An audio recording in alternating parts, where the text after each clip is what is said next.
kadang-kadang kita geeran, wah aku difitnah nih. Padahal kita salah, itu namanya bukan fitnah. Bukan fitnah, namanya kita nggak tahu diri. Sudah salah, nyalain orang lain. Nah, itu namanya nggak tahu diri. Tapi kalau yang namanya fitnah, kita sudah introspeksi nih, aku yakin aku nggak salah kok. Nah ya sudah, kalau kita, apalagi kalau salah ya kita diam. Kalau nggak salah kita diam, apalagi kalau salah ya introspeksi, dirubah. Jangan, wah aku difitnah ini. Jangan.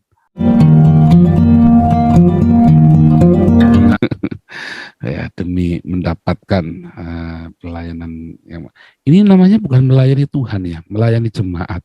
Ya, bedakan antara melayani Tuhan dengan melayani jemaat.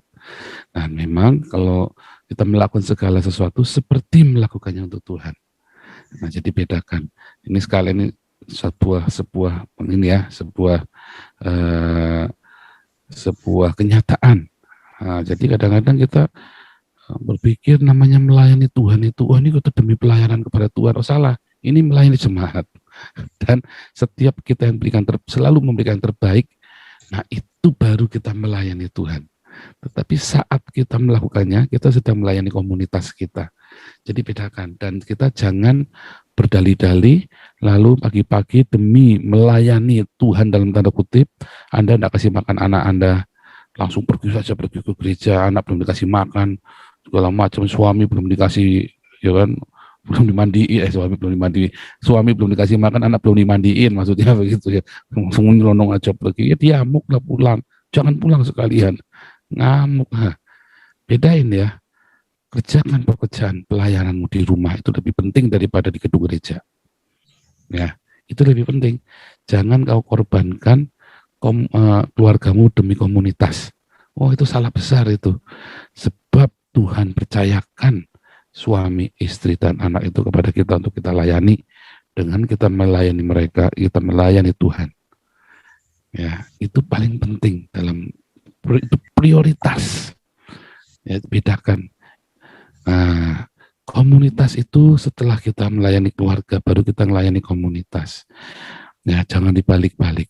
Nah, itu sama ketika kita carilah dahulu kerajaan Allah dan kebenarannya, maka semua akan tambahkan padamu. Makanya ke gereja dulu yang penting. Ya, tuh nanti suami nanti tuh, wah nanti, oh saya belum ini. Karena demi ngepetnya ngajak jiwa baru ke gereja, wah tuh nanti urusan, nanti Tuhan akan memberkati. Terus kesaksiannya, oh saudara saya tadi bingung, suami saya belum pulang apa, tapi saya utamakan kerajaan Tuhan dulu. Wah, saya melayani Tuhan dulu. Wah, kemudian tiba-tiba suami saya tidak marah-marah. Oh, itu bukan mujizat. Itu suamimu nahan diri, pengen nyiram pakai air gak jadi, itu nahan diri. Suamimu lebih lebih diproses, lebih berbuah roh daripada kamu. Serius ya. Jangan pikir suamimu gak sebel ketika kamu aktif di gereja loh. Sebelnya minta ampun itu. Dia mau buka lemari makanan, tuh belum ada makanan. Terus yang lihat anak popoknya belum diganti, wah itu sebel banget tuh, wah muntap itu. Hati-hati. Itulah sebabnya dulu ketika istri saya mau ikut gerakan-gerakan yang aneh-aneh, red carpet apa segala macam, enggak, di rumah. Anakmu masih balita, kasih makan dulu. Oh, kasih makan dulu. Ya kan? Beresin dulu. Anak usia 0 sampai 6 tahun. Jangan sampai dia lapar, nggak diurus. Kecuali kita nggak punya duit ya, gimana lagi. Tapi kalau kita ada, jangan sampai dia jerit lapar, kita nggak ngurus. Dan saatnya jamnya dia kenyang, kita paksa dia makan. Wah, makanya anakmu nggak nurut. Begitu 0 sampai 6 tahun salah. Ya, lewat 6 sampai 12, dirinya susah. Karena ada rasa insecure dalam hati anak itu. Secara bawah sadar, dia nggak percaya sama kamu. Serius. Oh, saya kan ngalamin 0 sampai 6. Wah, saya tahu itu sebelum saya menikah. Ya, jadi 0 sampai 6 tahun anak saya saya tahu ini apa nih. Oh, nangis pup. Sakit. Manja. Oh, saya tahu. Apa dia? Saya tahu dari nangis. Gak usah dia ngomong, dia nangis apa saya bisa ngerti. Karena tak amatin, setiap hari tak amatin. Jam berapa dia pup, jam berapa dia tidur. Banyak orang pusing. Wah, nggak bisa tidur semalam karena anak saya nangis.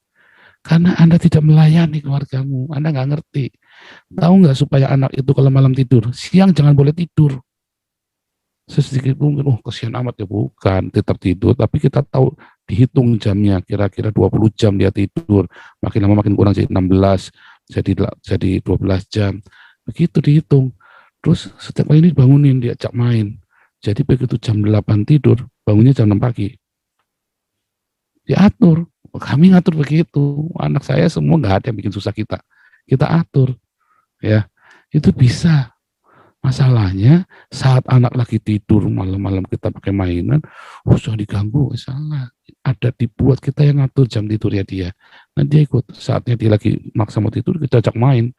Wah, kita ajak main. Nanti jamnya tidur jam 8, nanti dia bangun jam 6 pagi. Malam nggak akan bangunin kita.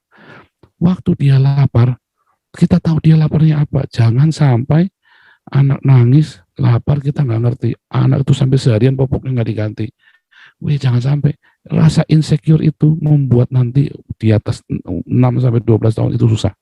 Itu nanti di kelas apostolik saya ngajarin itu ya. Itu susah. Ada periode-periode dan begitu kita hilang satu, periode berikutnya kita repot. Bayarnya 2 kali lipat.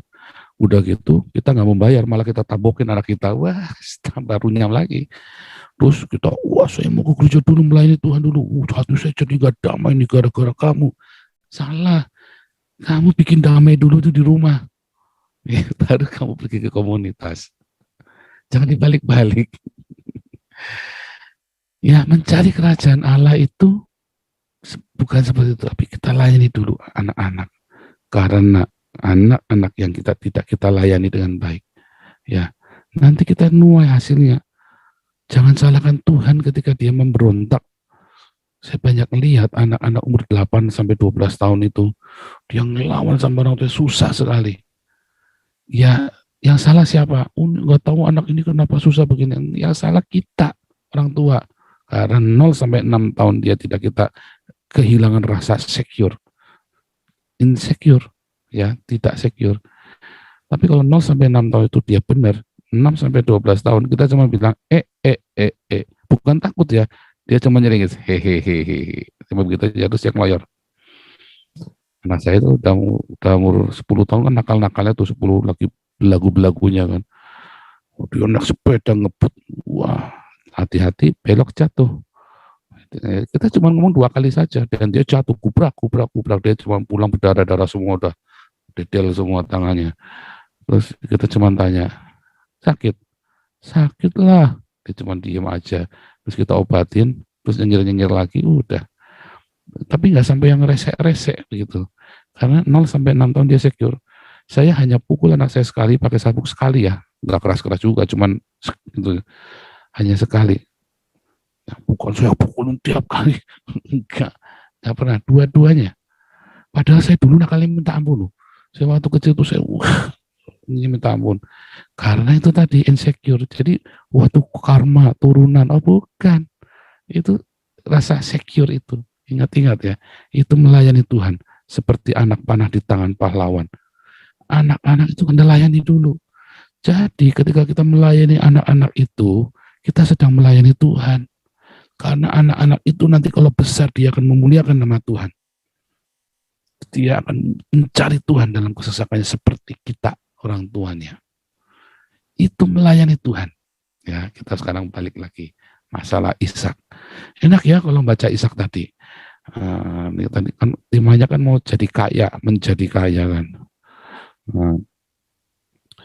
Tapi ingat-ingat ya, Tuhan Yesus bilang, di mana hartamu berada, di situ hatimu ada. Orang kaya susah masuk kerajaan surga. Jadi menjadi kaya itu, jadi Anda dilema itu. Menjadi kaya, iya, orang kaya susah masuk kerajaan surga. Tapi kita lagi cerita, seperti apa kekayaan itu. Lihat ya di Kejadian 26 tadi, mulai dari ayat yang ke-12 itu. Keren nih, ayat 12-13. Maka menaburlah Ishak di tanah itu, dan tahun itu juga ia mendapat hasil 100 kali lipat. Nabur langsung panen, wah paling enak itu. Langsung panen, itu jackpot itu. Anda kerja sekali langsung jadi itu. Dan ayat 13, dan orang itu menjadi kaya, bahkan kian lama kian kaya, sehingga ia menjadi sangat kaya. Waduh, Katakan amin, amin, yang keras dong, amin begitu kan. Cuma kan nggak bisa dinyalakan mikrofonnya. Ya, amin nggak? Oh, nggak amin mah kelewatan loh. Dan orang itu menjadi kaya, bahkan kian lama kian kaya sehingga ia menjadi kaya. Wah, amin, harusnya dihafalin ini ayatnya kalau perlu. Dihafalin, tempel, ditulis, ditato kalau perlu kan. Kalau perlu ditato. Nanti kalau sudah ditato, saya ingatkan, hati-hati orang kaya susah masuk kerajaan surga. Haleluya. Kurang asem ini. Saudara, singkat cerita, namanya orang kaya itu kan ternaknya banyak, butuh sumur. Ya, padang gurun itu butuh sumur. Di situ padang gurun itu ya, itu bukan bukan Manado, bukan Tomohon itu. Itu padang gurun itu. Sehingga butuh sumur. Dulu Abraham bikin sumur. Ya, makanya dulu Abraham sampai Sarah itu demi bisnisnya itu ya, sampai harus pisahan jauh. Ya, harus pisahan jauh. Waktu itu sudah nggak ada Hagar ya, jadi bukan karena selingkuh ya, bukan ya, tapi karena dia ada bisnis di daerah Kiryat Arba. Abraham juga ada di Beersheba juga. Maka dia harus dijaga dua-duanya. Wah, ribetnya minta ampun dulu ya, kalau punya wilayah itu ribetnya minta ampun. Dijadi satu, rumputnya nggak cukup, ternaknya dipisah. Kalau dipisah, maka dia harus tungguin dua-duanya. Nah, itu begitu, seperti repotnya, bayangin. Nah, dan mereka harus punya sumur, harus gali sumur. Gali sumur itu bisa 10-20 meter. Dan kalau lihat sumurnya itu gede-gede ya, sampai dibikin tangga sampai ke bawah itu, untuk naik itu. Jadi, mereka bangun sumur. Waktu mereka bangun sumur, ya kan, terus ditinggal mati sama Abraham, karena Ishak waktu belum pengalaman juga, masih baru merintis bisnis, baru diajar-ajarin di Beersheba. Ditimbun semua sama orang Filistin. Jahat itu orang Filistin ya, jahat sekali, dia syirik pokoknya, nggak suka aja pokoknya, nggak suka aja ngeliat orang seneng. Ya, dulu kami punya pohon mangga apa saya lupa namanya ya, yang enak sekali itu ya, kayak arum manis, tetapi nggak seperti arum manis, itu enak banget. Mangga mudanya saja manis, mangga mudanya itu manis dan enak, nggak ada asam-asamnya, itu nggak ada. Ya, waktu manisnya pun nggak manis legit, manis tapi nggak legit kayak arum manis, jadi enak, pas gitu manisnya. Nah, saya nggak tahu kenapa tetangga itu selalu nyir, saya nggak tahu siapa yang nyir, pokoknya selalu ada minyak tanah di situ, disiram pakai minyak tanah rupanya sama tetangga. Pokoknya nggak seneng ya, kalau susah kalau ngeliat orang seneng, seneng kalau ngeliat orang susah, itu kata Pak Jenderal kemarin ya. Itu mentalitas itu loh, nggak susah kalau ngeliat orang seneng, dan senang kalau ngeliat orang susah. Repot kan kalau mentalitas begitu. Nah, itulah kehidupan di mana-mana, di kota-kota besar dan di kota-kota kecil juga ada. Ya, itu tetangga buang sampah di depan selokanmu, itu biasa, itu biasa. Oh Pak, tetangga saya nggak begitu. Iya, soalnya ada satpamnya, Anda tinggal di perumahan yang elit kan. Kalau tinggal di kampung ya begitu kehidupannya. Ya, musuh utamamu tetanggamu, tetangga sebelahmu itu musuhmu, ya kan. Kronimu itu RT sebelah, kronimu itu biasa itu. Nanti kalau kira onjok-onjokan, ada ribut, nanti tetangga yang manas-manasin, gitu ya. Nanti kalau lagi anakmu lagi apel-apelan, yang nyerobot anak tetangga. Nah, itu biasa, itu begitu, itu di mana-mana. Apalagi saya waktu di Jakarta itu sempat ditinggal di kota yang masuk lorong motor aja mau masuk susah, itu kita tinggalnya. Rumah itu sebelah-sebelahan, empet-empetan. Nah, ngalamin saya begitu ya. Susah ngelihat orang seneng, seneng kalau ngelihat orang susah. Begitu saya udah dengar di PHK, terus ini datang ke rumah saya, ya kan, itu tetangga di PHK, itu memang orangnya begini, sambil nanti bibirnya diangkat satu. Kurang asem nih benernya. Orang di PHK dia malah seneng, kurang asem. Kalau kita kan anak Tuhan ya, jadi kita datang, kita anak Allah, kita datangin. Ya pura-pura kita nggak tahu, udah lagi nangis-nangis, putus asa. Iya, iya Om, gimana nih gini kok kita di PHK gini. Itu ya, ya udah ikut saya kerja karena saya begitu. Orang di PHK kok malah seneng, tetangganya kurang ajar itu. Kan nanti kalau dorong dia, wow, tiba-tiba dia beli TV 50 inch. Wah, nyinyirnya minta itu kredit dari mana itu? Dapat utangan lagi itu. Utang lagi, utang lagi, utang lagi. Rasain lo biar debt collector datang disumpahin.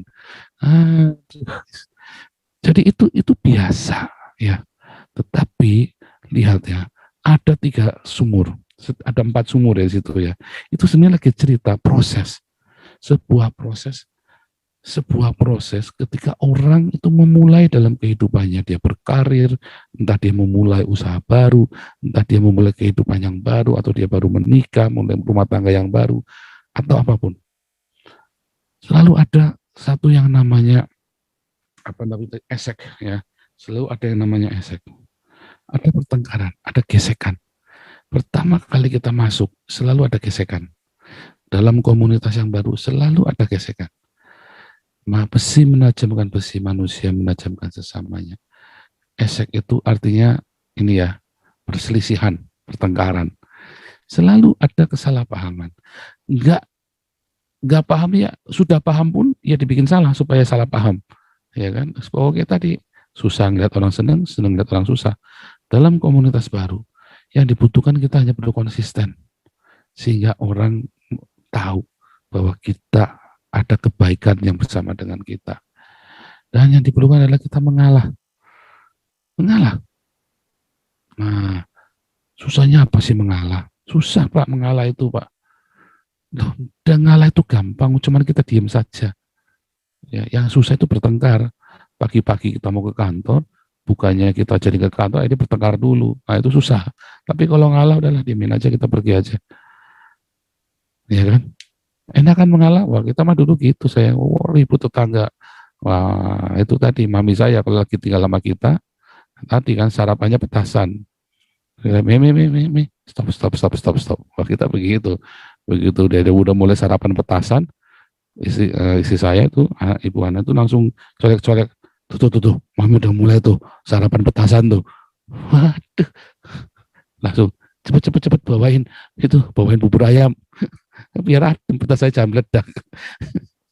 Gitu ya. Susah itu, semua itu dari muda sarapannya begitu. Nah susah. Kalau watak di bawah ngurek ya, kita jangan marahin tuh mami kita. Pagi-pagi pembantu datang. Wah pembantunya ngamuk kan. Ya kita yang pecat pembantunya, bukan maminya kita marahin. Oh, itu ibu kita kok. Masa ibu kita yang dimarahin? Ya, ada pembantunya dimarahin. Jangan pernah bentak ibu saya. Kan begitu. Iya, Anda harus bela ibumu, jangan bela pembantumu. Oh, tapi susah Pak cari pembantu. Loh, tetap bela ibumu. Ya, jangan takut. Jangan takut. Karena ada berkat Tuhan di situ. Itu proses ya. Saya mengamati banyak. Kami sendiri mengalami proses. Kita selalu bela orang tua kita. Walaupun kita tahu cari orang buat kerja di rumah itu yang baik, yang jujur itu susah. Ya, makanya kita selalu bilang, kalau ada orang masuk kerja, ya mami saya kalau pagi makan petasan, siap-siap. Apa itu Pak? Aduh, nanti kamu saya ajarin dia, kamu tahu apa? Ini sih saya ketawa karena dia ngalami sendiri. Serem saudaraku, kasih tahu dulu. Tapi kita harus bela ibu kita, sayangi ya, jangan belain pembantu. Itu pertengkaran, proses sampai akhirnya gesekan itu membuat kita rendah hati. Balik lagi rendah hati, rendah hati. Serius, waduh. Tadi Amsal 10 ayat 22 bilang, berkat Tuhanlah yang jadikan kaya. Ya. Diawali dari kerendahan hati. Dulu kita belajar Mazmur 37 ayat 11 ya. Orang yang rendah hati mewarisi negeri. Lagi gesekan, tetap rendah hati. Ya. Jangan, kamu makan petasan, saya makannya nanti ganti. Mercon pantingan, jangan. Ganti ya. Terus ngalah. Ishak ngalah, dia pergi. Tinggal pergi. Dia gali lagi sumur. Gegeran lagi di situ. Kali kasih nama Sitna. Kata Sitna itu dari huruf yang sama dengan setan. Satana ya. Sitna itu dari kata satana. Atau apa? Musuh yang besar. Atau si penggoda atau oh, orang-orang jahat, orang-orang jahat, ada aja fitnahan, ada saja yang masalah di tempat kerja itu. Dan saudara tahu nggak tadi yang namanya pertengkaran, yang namanya fitnah, itu terjadi nggak sekali dua kali, bolak-balik sampai lulus, sampai kita responnya benar. Jadi kalau Anda hidupnya selalu hidup dengan fitnah kayak saya, berarti responnya sebelumnya masih kurang pas. Atau lihat fitnahnya naik kelas nggak? Kalau nggak naik kelas, berarti kita ngulangin lagi dari awal. Itu memang cara Tuhan supaya karakter kita sama dengan Kristus. Ya, si setan itu memang setannya ya kita, setannya kita, bukan orang. Orang-orang itu kan hanya ya itu hanya alat saja. Kita, setannya kita, sampai setan itu keluar dari hidup kita. Jangan kau pikir fitnah atau aniaya itu membuat kita itu menjadi orang baik, bukan. Persoalan fitnah aniaya semua itu membuat manusia asli kita keluar, setannya keluar dari hidup kita. Baru kalau kita sudah ngaku sama Tuhan, merendahkan diri, ya nggak tersinggungan, difitnah ya kita diam, kita langsung cari tahu, introspeksi dulu, mungkin memang kita salah ya, tetapi kalau memang kita nggak salah, sebentar, kadang-kadang kita geeran, aku difitnah nih, padahal kita salah, itu namanya bukan fitnah, bukan fitnah, namanya kita nggak tahu diri, sudah salah, nyalain orang lain, nah, itu namanya nggak tahu diri. Tapi kalau yang namanya fitnah, kita sudah introspeksi nih, aku yakin aku nggak salah kok. Nah ya sudah, kalau kita apalagi kalau salah kita diam, kalau nggak salah kita diam, apalagi kalau salah ya introspeksi dirubah. Jangan aku difitnah ini, jangan, itu bukan fitnah itu. Kalau memang kita salah terus ada orang ngomongin kita, ya kita introspeksi. Tetapi mungkin memang kita benar-benar nggak salah. Ya, wah itu setan-setan itu keluar semua. Setannya siapa ya kita, bukan mereka. Setannya ada di hidup kita dicabut keluar sama Tuhan, ditunjuk tuh kan setan kan. Begitu kita ngaco, habis difitnah mukanya kita merah meredam, wah kayak orang bebelen gitu kan. Nah itu kan setan itu. Anda ngaco lagi difitnah. Kalau Anda tersenyum, wah itu malaikat. Kalau Anda marah-marah, wah dengan bebelen gitu, tau bebelen ya? Wah itu setan tuh. Ya, jadi kalau Anda lagi difitnah, Anda langsung lihat kaca. Kalau Anda tetap bersuka cita, ada damai sejahtera, ada shalom Tuhan. Itu malaikat Tuhan. Itu anak Allah. Tapi kalau saudara marah-marah, wah itu setan. Ya, itulah fitnah. Dan itu kan terjadi bolak-balik, gak cuma sekali dua kali. Ya, percaya deh, saya udah ngalamin. Wah itu kan Pak Paul, saya enggak, saya sekali saja. Ya, haleluya kalau bisa sekali saja. Ya kan, saya ini memang rada dablek soalnya. Jadi kalau ujian itu 7 kali baru lulus. Semoga Anda sekali saja lulus. Nah, saya ini dablek soalnya 7 kali baru lulus. Ya kan? Nah, kalau Anda bisa melewati masa-masa itu dengan kerendahan hati semua, nanti Tuhan akan kasih Rehobot, kelegaan. Kasih kelegaan. Ya nggak mungkin seumur hidup Anda susah terus, itu nggak ada. Ada masanya kasih kelegaan. Di saat kelegaan itu ya Anda mulai ngatur posisi, ngatur situasi. Jangan kalau lagi lega Anda malah bergantian fitnah orang. Lagi lega Anda malah gantian keributin orang. Ya jangan gitu. Mami saya gitu, kalau dia lagi lega, dia lagi difitnah orang. Wow. Begitu dia lagi lega semua, aman semua, dia jadi biang kerok gantian. Waduh, sampai repot memang. Nah, gimana? Ini mami lagi gatel nih. Kalau dengar dia ngekek dia ketawa, nggak marah dia ketawa dia kalau ceritain. Nurun ke anak ya soalnya sama nggak beda. Haleluya pokoknya. Lagi lega kita nikmati, kita uji sama Tuhan. Tuhan, terima kasih. Dan lagi dalam kelegaan itu kita banyak menyembah, banyak waktu untuk baca firman Tuhan. Kita banyak waktu untuk berkreasi untuk Tuhan, ya, bagaimana memberitakan Injil, bagaimana berdiakonia, memperbaiki waktu-waktu yang tersita habis, ya, ketika kita dalam masa-masa pergumulan. Anak-anak diperhatikan lebih lagi, suami atau istri diperhatikan lebih lagi, ya, ada quality time. Jangan lagi lega malah tinggal nonton bioskop, nonton drama Korea, ya jangan. Serius, banyak orang di waktu masa kelegaan dia tidak bisa gunakan waktu itu. Padahal Tuhan kasih masa kelegaan itu buat Anda istirahat, ya, supaya Anda tenang dulu, lega untuk pertempuran berikutnya, the next level. Jadi di masa kelegaan, aduh, sudah, jangan. Di masa kelegaan, Anda banyak baca firman Tuhan, siapkan belajar Alkitab lagi. Karena siap-siap next level. Selalu, hidup itu begitu. Tidak akan berhenti, itu yang namanya pencobaan itu.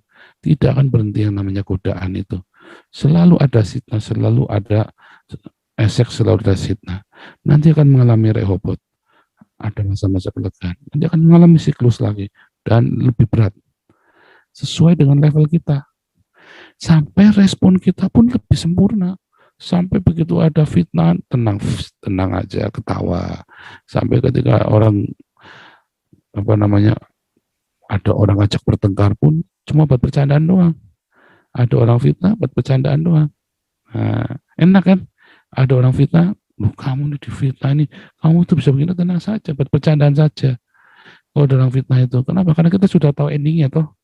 Anda sudah ngalamin 7 kali difitnah, masa nggak pinter-pinter sih? Kelewatan loh. Saya aja pinter. Saya aja dapat kerja pinter 7 kali difitnah sampai pinter.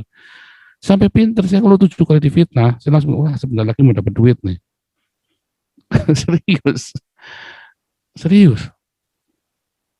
Dulu saya kalau difitnah saya beker-beker itu, wah sudah. Sedia parang, sedia gobang celurit. 7 kali difitnah. Lama-lama difitnah pinter saya. Wah, kali ini difitnah saya bilangnya apa? Haleluya. Dulu saya bilang, aduh Tuhan, kelara-lara. Lihat ya prosesnya nih. Pertama kali kita mengalami fitnah atau gesekan. Tuhan, Tuhan, mengapa mereka begitu jahat? Oh ya Tuhanku, aku mengampuni mereka. Hari kedua, Tuhan, kenapa mereka jahat? Yang ketiga difitnah, Tuhan, aku nggak terima Tuhan. Yang keempat kita labrak orangnya. Kelima kita cekikiran. Yang keenam kalau perlu sak jenderal, polisi, jin, tomang semua keluar semua. Nggak bertobat, tambah hebat lagi. Tambah nafsunya tambah gede lagi. Jadi setan kita benar-benar. Sampai ada kita bertobat. Nanti kena aduh Tuhan lagi. Yang ketujuh, akhirnya lama-lama kita tahu, akhirnya kita cuma ketawa ketika orang difitnah. Kalau mau berubah. Begitu difitnah kita tahu habis difitnah ada berkat. Habis ada orang ngajak bertengkar, kita tetap rendah hati, ada berkat. Selalu, kita cuma butuh diam. Kita cuma butuh mengalah. Kita cuma butuh rendah hati. Susahnya apa sih? Daripada kita ribut malah lebih susah lagi. Kita rendah hati, bukan takut. Bukan takut, bedakan. Nah, bedakan antara takut. Nah, kalau takut jangan sampai. Kalau saya takut tak beraniin sekalian. Tapi kalau saya nggak takut, bercandain. Kalau saya, wah, kalau saya nggak takut itu justru saya jangan malah lawan, saya minggir. Saya minggir bukan karena saya takut. Saya minggir karena saya tahu. Habis ini ada berkat. Ngapain saya kehilangan berkatnya? Dapat poin. Istrinya kan dapat poin toh. Dah, diem. Maka ada Rehobot nanti. Di Rehobot kita siap-siap lagi untuk masuk ke tahap berikutnya. Sampai akhirnya kita bisa mengalami apa? Sheba. Kata Sheba itu ya, sebetulnya ada dua artinya. Satu artinya bersumpah-sumpahan, berjanji, nanti nggak akan ribut lagi. Sheba itu kan kata Syaba. Sama ya, Shin, Bet, Ayin. Tapi juga berarti angka 7, kesempurnaan. Hidup lagi sampai satu titik, hidup akan stabil. Ada satu titik hidupmu stabil. Ya, ada satu titik itu yang disebut dengan jin, setan orang doyan, demit orang dulit. Wah itu udah ada masa-masanya kita masuk dalam titik itu. Ya, ada masanya nanti dalam titik itu kita. Saat di hari ke-7 penciptaan itu, ya Tuhan memberkati. Ya, disebut dengan Tov Meot, ya Tuhan bilang sungguh amat sangat baik. Sungguh sangat baik. Itu yang namanya setan ora doyan, demit orang dulit. Saat itu, masa-masa itu, saudara akan jadi berkat. Saudara akan menjadi pengayom bagi banyak orang. Saudara akan menjadi pendoa, menjadi gembala bagi banyak orang. Tapi saudara harus mengalami itu tadi, harus mengalami esek, harus mengalami sitna, dan mengalami robot, balik lagi ke sana lagi. Harus begitu, ada proses kehidupan sampai kita mengalami seba, ber seba, sumur ya, ber itu sumur, sumur seba. Perfect. Ya. Kita mengalami satu perhentian di hari ke-7 itu kan. Setan ora doyan, demit orang dulit. Akan ada masanya itu, tapi kita harus lewatin. Kalau saudara nggak ngelewatin, ya bolak-balik ujiannya itu terus, bolak-balik sampai mati. Ya, haleluya. Dan firman Tuhan berkata apa? Berkat Tuhanlah yang menjadikan kaya. Lihat ya, kalau di dalam terjemahan aslinya, di dalam bahasa Ibrani-nya, berkat Tuhanlah menjadikan kaya, Tuhan tidak menambahkan kesusahan di dalamnya. Jadi banyak orang kaya, punya uang, sambil susah, puter-puter sana, puter sini, stresnya minta ampun, kaya saya dulu. Wah, jangan mau kaya, cuman pengen, aduh, saya muterin uang miliaran pun, ya, nggak ada satu tetes pun yang saya rasakan. Karena itu tadi, bukan dengan berkat Tuhan, tapi dengan kekuatan sendiri. Bukan dengan kerendahan hati, tetapi dengan apa? Dengan ego, dengan kesombongan. Saya bilang, oh saya ini sekolahnya pintar kok, oh saya ini pengalamannya ini. Andalkan Tuhan, tanya Tuhan, bagi-bagi Tuhan tolong. Rendah hati, ya, rendah hati, rendah hati, rendah hati. Orang yang rendah hati mewarisi negeri. Luar biasa ya, orang yang rendah hati itu mewarisi negeri. Luar biasa, Tuhan Yesus baik sekali. Berkat Tuhan yang menjadikan kaya. Tuhan tidak menambahkan kesusahan di dalamnya. Kalau kita andalkan Tuhan, berkat itu datang. Ya, berkat itu datang tanpa ada kesusahan. Walaupun cuma dikit, nikmati. Sampai Tuhan percayakan berkat itu. Bagaimana cara memperluas wilayah kita? Berdiakonia. Kalau kita dipercaya sedikit kasih setia, Tuhan kasih yang besar. Kelola dengan berdiakonia. Harus ada uang dari yang kita terima itu, harus ada yang kita bagi ke orang yang lain yang lebih membutuhkan. Susah-susahnya kita, pasti kita tetap bisa berbagi. Kalau kita punya, pasti kita bisa berbagi, walaupun cuma dikit. Ya, haleluya. Berkat Tuhanlah yang menjadikan kaya, Tuhan tidak menambahkan kesusahan di dalamnya. Carilah dahulu kerajaan Allah dan kebenarannya. Itu apa? Firman Tuhan. Cari firman Tuhan. Taunya kebenaran kan dari firman Tuhan di Kayosune kan. Firman Tuhan dari Logos yang jadi Rema. Maka semua itu akan ditambahkan kepadamu. Tambahkan. Ya. Bukan melayani di gedung gereja ya. Tadi ya, salah itu pendeta kalau khotbah itu ngawur. Anda mau diberkati, Anda pelayanan. Senin sampai Minggu, nggak bakal diberkati. Senin sampai Minggu pelayanan. Yang saya punya kenalan itu ya. Sebenarnya om saya sih sebenarnya sih. Senin sampai Minggu pelayanan terus. Kerjanya kapan? Nggak pernah. Yang kerja istrinya ya kurang ajar. Jangan, nggak boleh. Kerabat saya nggak boleh. Saya langsung tegur langsung. Nggak boleh om begitu. Jangan. Nanggap nggak? Anda pelayanan Senin sampai Minggu itu nggak bikin diberkati Tuhan. Itu Anda melayani komunitas. Anda mendapat pujian dari komunitas. Bagus kalau dapat amplop, dapat PK. Melayani Tuhan itu Anda lihat di rumah. Anak-anak diurus dulu. Ya, suami atau istri diurus. Itu melayani Tuhan. Kemudian Anda jadi berkat buat mereka. Anda punya waktu, Anda pergi ke komunitas, Anda layani komunitas. Karena kita tetap harus berkumpul dengan komunitas supaya apa? Supaya jangan kuper, ya. Jangan apa tersinggungan, gak pernah gaul. Jangan ya. Supaya kita bergaul. Berkat Tuhanlah yang menjadikan kaya, tidak ada kesusahan yang ditambahkan oleh Tuhan di dalamnya. Haleluya. Tuhan Yesus memberkati. Kita akan berdoa buat kesatuan tubuh Kristus ya, supaya ada kebangunan rohani di Indonesia.